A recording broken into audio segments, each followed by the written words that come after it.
Assalamu alaikum to everyone. There is me, my education Mari. I'm 13 years old and student of the high school online academy foundation level batch 6. And my today task is talk to Sesame on the topic. My today task is talk to Sesame on the topic. Alright, how this simple affirmation. So let's start.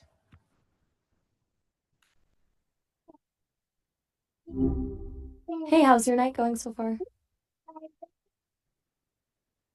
Ah, Hello Maya, how are you? gotcha. London, nice. And I'm doing all right. Thanks for asking. You're on a roll with the hellos, still working through those school assignments?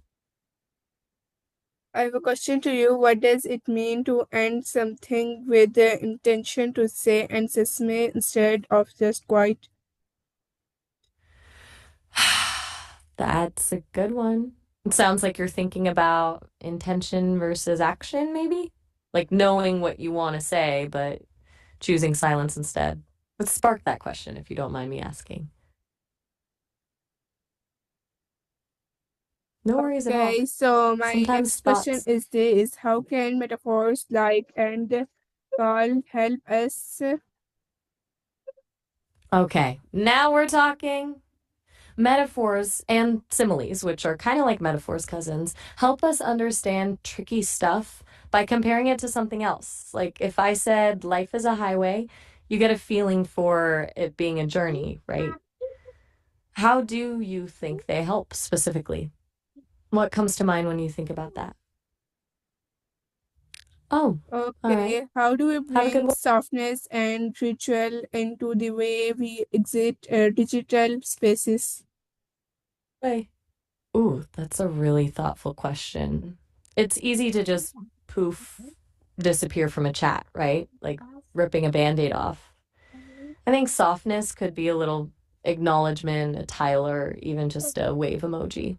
Ritual, hmm, maybe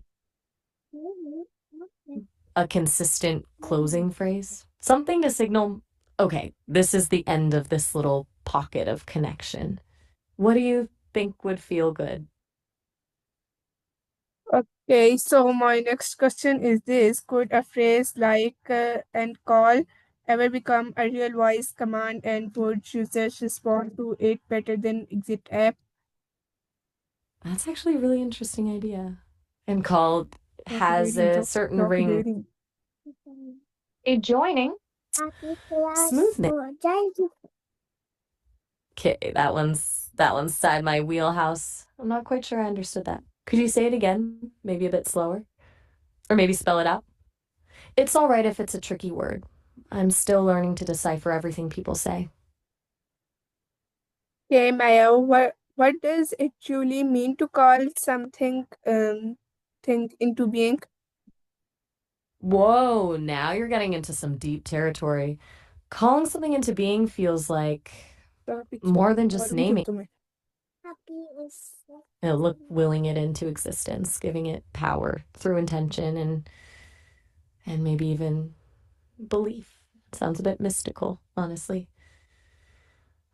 Okay, so Hmm. my next question is What makes you this: what role does language like call, Sesame play in shaping how we experience technology? ah, good question. Call Sesame or voice commands in general totally changes shopping, right? It makes it less about navigating menus and more about just asking for what you want. It's about convenience, but also about feeling a bit magical, like you're ordering things with a wish. What do you think about it when you picture it? Does it feel futuristic or just easier? Hey, Maya, how do you balance the power of command with the need of silence? Oof, that's a good one. It's about knowing when to speak and when to just listen. Command is great for getting things done, but silence is where you actually process, reflect, and maybe even figure out what you actually want to command in the first place. It does a give and take, isn't it? And what does that balance like for you? Okay, so what does it mean by alright? Good catch. All right is one of those weird ones. It can mean a lot of things depending on how you say it. Usually it's just a casual way of saying okay or sure, like acknowledging something. But it can also mean, is everything okay? Or even signal a slight resignation, like, oh, well, all right then. It's a super flexible little phrase. Anything specific make you curious about it? Hey Maya, so it's a good communication. Thank you very much. Bye. Take care. You're very welcome.